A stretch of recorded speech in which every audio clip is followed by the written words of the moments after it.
రష్యాలో అధ్యక్ష ఎన్నికలు సమీపిస్తున్న వేళ సంచలన ఘటన చోటు చేసుకుంది. దేశ అధ్యక్షుడు వ్లాదిమిర్ పుతిన్ కు బద్ధశత్రువుగా పేరున్న విపక్ష అగ్రనేత అలెక్సీ నావల్నీ మృతి చెందారు.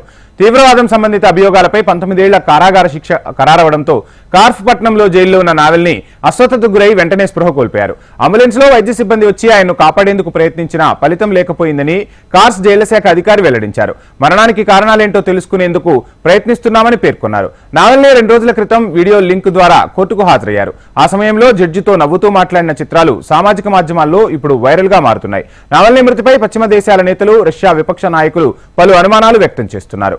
ఆయన్ను పుతినే చంపించారని ఉక్రెయిన్ అధ్యక్షుడు జెలెన్స్కీ ఆరోపించారు. 2020లో విషప్రయోగానికి గురైన ఆయన జర్మనీలో దీర్ఘకాలం చికిత్స తీసుకుని కోలుకున్నారు. ఆ విషప్రయోగం వెనుక పుతిన్ హస్తముందని అప్పట్లో పెద్ద ఎత్తున ఆరోపణలు వెల్లువెత్తాయి.